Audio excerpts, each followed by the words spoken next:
Bengal mirror prime time पर देखे खबरें फटाफट। अब चंद मिनटों में जाने शिल्पांचल का हाल। आइए शुरू करते हैं आज की खबरों के साथ। सालानपुर के रूपनारायणपुर में झारखंड बंगाल की सीमा पर पश्चिम बर्धमान जिला परिषद संचालित टूल प्लाजा बिना टेंडर के बीते 10 वर्षों से खजाने में नहीं जा रही। इससे सरकार को भीषण राजस्व का नुकसान हो रहा है। एक आंकड़े पर अगर गौर किया जाए तो 11 साल में अब तक करोड़ों के राजस्व का नुकसान जिला परिषद को हो चुका है। इस राशि से जिला परिषद ग्रामीण इलाकों में विभिन्न विकास कार्य कर सकती थी। एक आरटीआई में जानकारी मिली है कि 26 नवंबर 2013 से 25 नवंबर 2014 तक ये टूल राज इंटरप्राइजेस को टेंडर दिया गया था। उस समय 22,50,000 सालाना भुगतान पर ये टेंडर दिया गया था, लेकिन 10 वर्ष बीतने पर भी अभी तक इसके आवंटन को लेकर नया टेंडर नहीं किया गया है। जिला परिषद के अध्यक्ष विश्वनाथ बौरी की माने तो जब पश्चिम बर्धमान जिला बना उस समय कई संपत्तियों का हस्तांतरण नहीं हो सका, इसलिए कुछ कानूनी अड़चनें आ रही है। यही कारण है कि टेंडर नहीं हो पा रहा है। इन अड़चनों को धीरे धीरे पाटा जा रहा है। संभव है कि टूल प्लाजा का भी अड़चन जल्द खत्म हो जाएगा। जिला परिषद के सलाहकार वी शिवदासन दासू ने कहा है कि अगर बिना टेंडर के टूल प्लाजा का संचालन हो रहा है तो क्यों हो रहा है, इसकी जानकारी ली जाएगी। ये मामला प्रशासनिक है। बोर्ड की बैठक में इस मामले को उठाया जाएगा।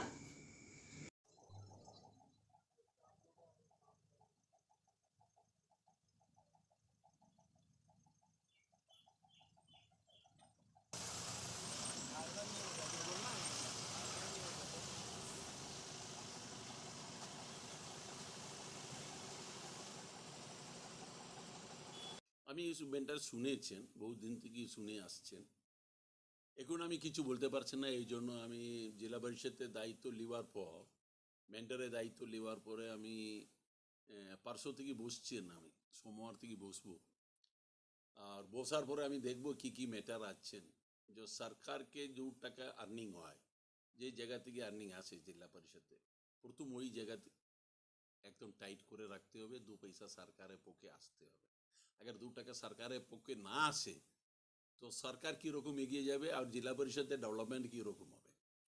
তো যে যে জায়গা টাকা আসার জায়গা আছে ওই জায়গাকে ঠিক রাখতে হবে। তো যার টেন্ডার কার আছেন আর কে টেন্ডার চালাচ্ছেন, কার পিছে কে কার হাত আছেন, ये भी একটু দেখতে হয়। আমি আপনাকে কথা দিচ্ছেন, अगर कोई बिना टेंडरे कोई जगह কাজ চলছেন, वो अपनी रूपनारायण चेकपोस्ट बोलून ना और कोई जगह बोलून, আমাকে একটু খুঁজে বার করতে দিন কিছু দিনের মধ্যে। আর সরকারে 2 টাকা যা যে জায়গা থেকে আর্নিং আসে, যে টাকা থেকে ডেভেলপমেন্ট হয় জেলা পরিষদে, তো আমরা ওই জায়গা সেই রাখবো। আর খাস করে যে আপনার যে রূপনারায়ণপুরে যে টোলে ব্যাপারে বলছেন, আপনারা যে কথা বলছেন, ये আমি শুরু থেকে শুনে আসছি। और पहले नोटिस भी दिए छिलो जिला परिषद, जो पहले जो डीएम छिलो अपना अरुण प्रसाद, जार समय भी अपना एक टाइट रखिए छिलो और जाके किस्ती जो যত টাকা বাকি আছে ও টাকা আপনা কিস্তিতে দেওতে বলেছিল। এখন কি হচ্ছে কি না হচ্ছে আমি জানি না, এই জন্য আমি কিছু বলতে পারছি না। আর এক সপ্তাহ আমাকে জেলা পরিষদ অফিসে আসা যাওয়া করতে দিন, পরে আপনারা আসবেন, আমি আপনাকে যে বলার আছে আপনারা জিজ্ঞেস করবেন, আমি যার উত্তর দেওয়ার আছে আমি उस समय দেব। पहले আমাকে रानीगंज के बल्लभपुर इलाके में अवैध कारोबार में वर्चस्व को लेकर एक बार फिर तृणमूल कांग्रेस की आपसी गुटबाजी सामने आई है। तृणमूल कांग्रेस के 2 गुटों के बीच वर्चस्व की लड़ाई और इलाके में अवैध बालू जमीन और कोयला सिंडिकेट पर नियंत्रण को लेकर है। स्थिति इतनी बिगड़ गई कि दोनों गुटों में मारपीट हुई। इसे लेकर भाजपा ने भी निशाना साधा था तो तृणमूल प्रदेश सचिव वी शिवदासन दासू ने भी कड़ी कार्रवाई की चेतावनी दी थी। बल्लभपुर के एक बार में दोनों गुटों के बीच हुई मारपीट सीसीटीवी में कैद हो गई। आइए देखते हैं इस सीसीटीवी फुटेज को। देखिए बीजेपी की बोलছে না বলছে, যার মাঝে আমরা যাচ্ছি না। বিজেপি একটা বিরোধী দলে আছেন, তো বিজেপি প্রত্যেক কাজে মাঝে ইন্টারফেয়ার করবেন, প্রত্যেক কথার মাঝে भी ইন্টারফেয়ার করবেন। তৃণমূল কংগ্রেসে পিছিয়ে লাগার ছেড়ে বিজেপির হাতে কিছু কাজ নেই। তো বিজেপির কথা আমরা অত গুরুত্ব দিতে চায় না। আমি একই কথা বলবো, যে তৃণমূলে যে নেতৃত্ব, তৃণমূলে যে জনপ্রতিনিধি,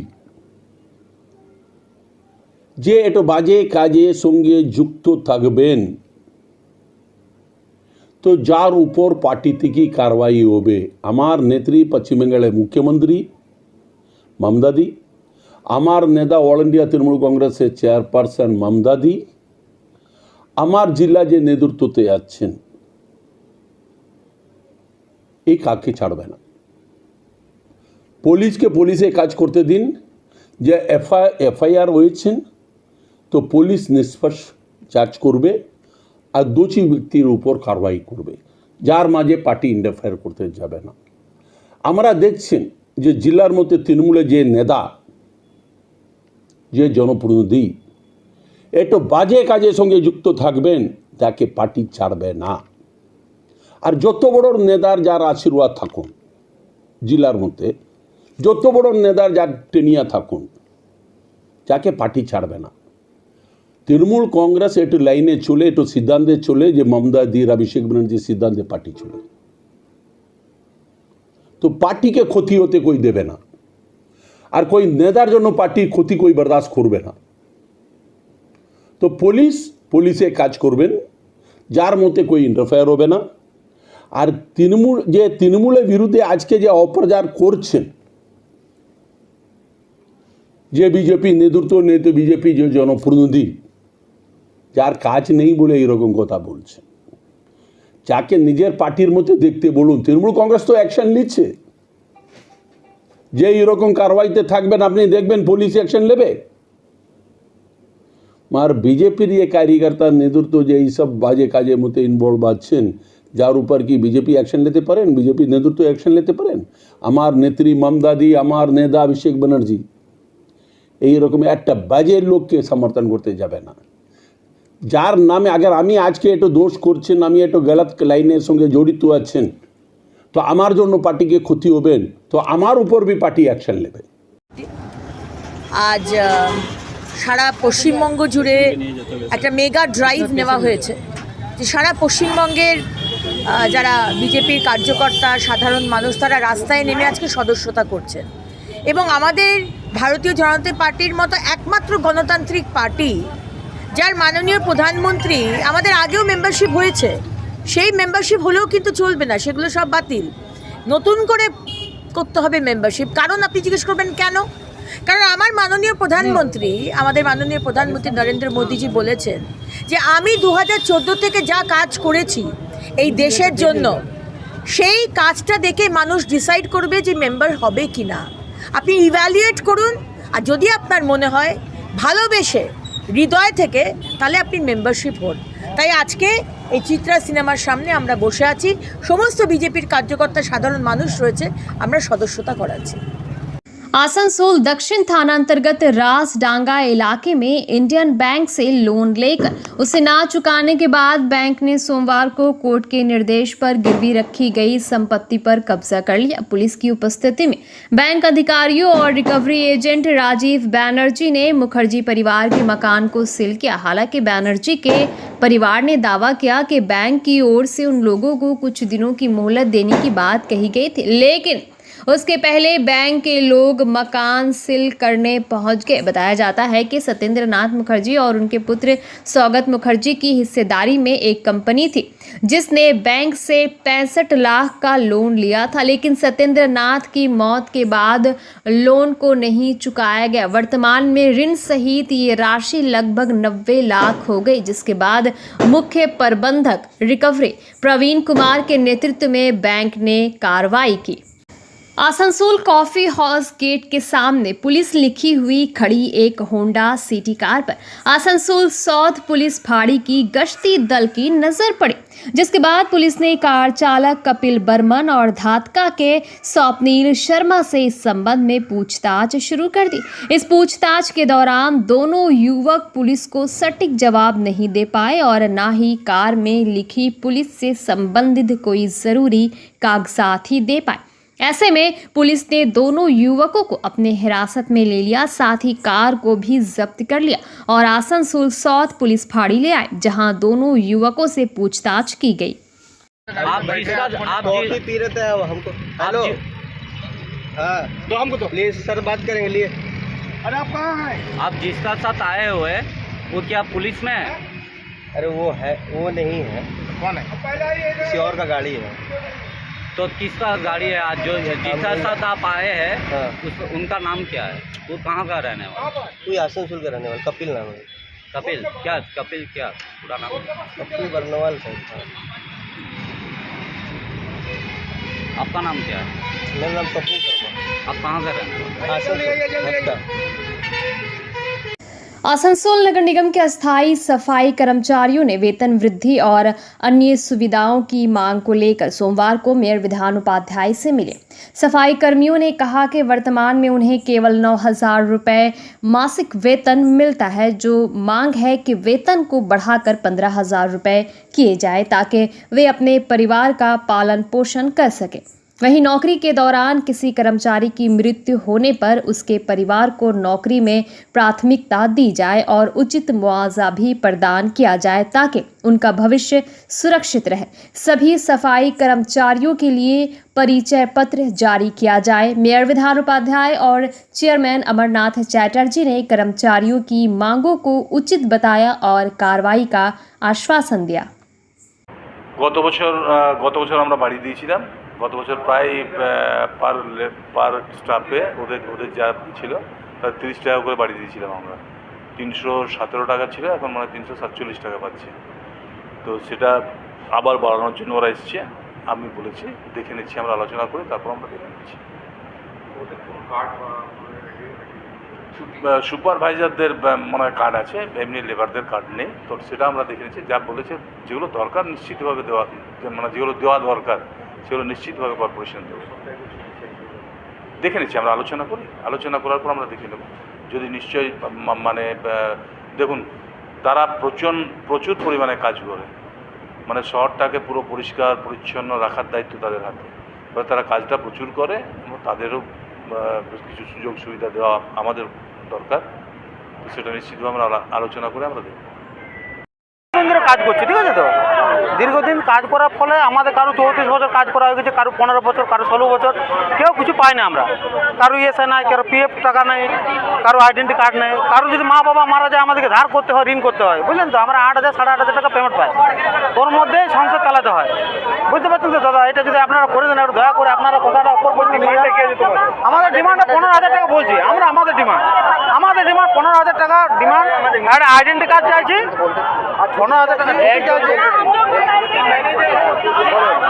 বুঝলেন তো। 15,000 টাকা আইডেন্টি কার্ড চাইছি আর কিছু ছুটি চাইছি আমরা, যেটা আমাদের কোনো বেনিফিট নাই। আমাদের যদি কেউ মারাও যায় কিছু পাই না আমরা এখন পাই 9,000 টাকার কাছাকাছি পাই। 9,000 টাকা বললেন মেয়র মশাই বললেন আমরা দেখছি একটু ব্যাপারটা, আর চেয়ারম্যান সাহেব বললেন 21 তারিখের মধ্যে আমরা কিছু ব্যবস্থা করে দেবো।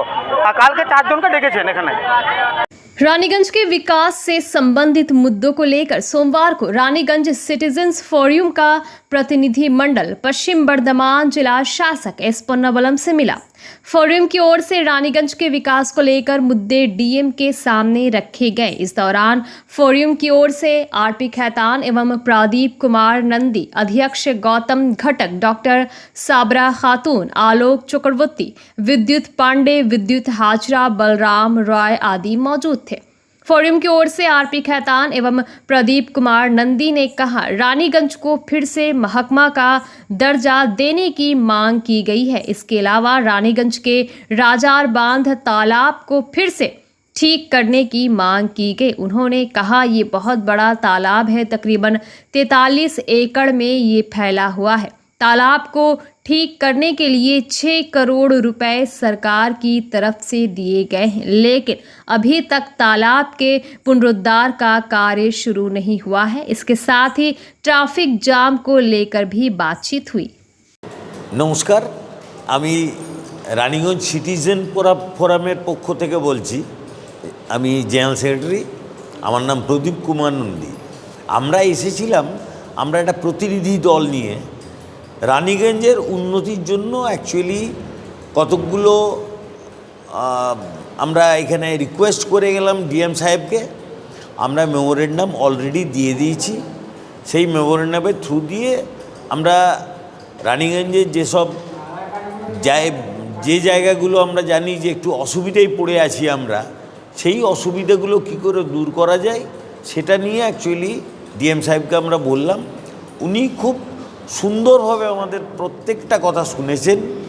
আর তার সঙ্গে সঙ্গে লাস্টে একটা জিনিস আমার খুবই ভালো লাগলো, যে উনি বললেন যে আপনারা যেরকম দিয়ে গেলেন আমিও সেরকম আমার সাধ্য অনুযায়ী নিশ্চয়ই কাজ করবার আমি চেষ্টা করব। এই কথাটা শুনে আমার আরও বেশি ভালো লাগলো। रेलवे में यूनियन मान्यता के लिए आगामी 4 से 6 दिसंबर तक चुनाव होगा। इस चुनाव में इस बार INTTUC से संबंध eastern railway, Trinamool Congress ERTMC भी जोर आजमाइश कर रही है। आज टीएमसी कार्यालय में ERTMC नेताओं ने प्रेस कॉन्फ्रेंस कर रेलवे में सक्रिय दोनों यूनियनों को श्रमिकों विरोधी बताते हुए गंभीर आरोप लगाए। वहीं केंद्रीय सरकार पर भी रेलवे की अनदेखी का आरोप लगाया। यहां ERTMC के सुनील दत्ता, समर मुखर्जी, सुखदेव प्रसाद, SK मोइन आदि मौजूद थे। सुनिए क्या कहा नेताओं ने। मैं सुखदेव प्रसाद, मैं रिटायर्ड रेलवे एम्प्लॉय एसोसिएशन का जोनल सेक्रेटरी, और साथ में ERTMC जो कॉन्टेस्ट अभी करने जा रहे हैं, मैं उनको सहयोग करने के लिए उतरा हूं, इनका कन्वेनर भी हूँ। आज सबसे मेन मुद्दा है इलेक्शन में जो जाने का ज़रूरत पड़ गया है। ये वास्तव में 2 फेडरेशन हमारा रेलवे बोर्ड में NFIR, AIRF शुरू से ही है, इतिहास बोलता है शुरू से है। आज किसी भी जनरल पब्लिक के पास एक प्रश्न उठता है, अगर शुरू से दोनों जब थे तो रेलवे के आज ऐसा अवस्था क्यों हुआ? ये पहला मुद्दा होना चाहिए। और दोनों आज कॉन्टेस्ट करने के लिए भी उतर रहे हैं और अपना वाहवाही भी बोल रहे हैं कि हमको वोट दीजिए, आपने रेलवे में क्या उन्नति किया है ये दिखा दीजिए।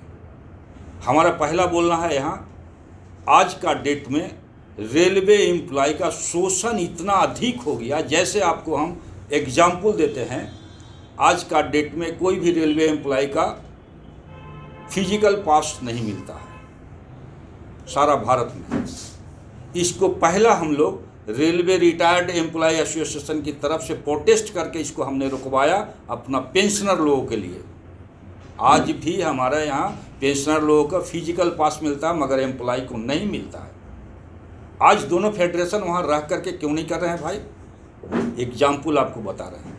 दूसरे नंबर आपके पास में बात आया OPS, NPS, UPS। जब हमारा डिमांड ही नहीं है, हम OPS ले रहे हैं, हम OPS ही रखना चाहते हैं, आप ज़बरदस्ती क्यों हमको UPS देना चाहते हो? क्यों? हमने तो मांग नहीं रहा है। इसका पीछे रीज़न क्या है वो खुद बोले। हमारा जब OPS चल रहा था तो आप UPS में लाने का, परिवर्तन करने का पीछे रीज़न क्या है वो बोले। वो तो नहीं बोलेंगे, जो करने जा रहे हैं किए हैं, मगर जो हमारा वर्कर की तरफ से 2 फेडरेशन जो वहाँ रेल बोर्ड में बैठा हुआ, ये भी आज सरकार का सपोर्ट में बोल रहे हैं कि नहीं ठीक है। बंगाल मिरर न्यूज़ देखने के लिए सभी दर्शकों को धन्यवाद। आप हमें अपने सुझाव दे सकते हैं हमारे व्हाट्सएप नंबर पर। हमारा नंबर है 7047958258। हमारा दूसरा नंबर है 7908186164। कृपया हमारे चैनल को लाइक और सब्सक्राइब करें।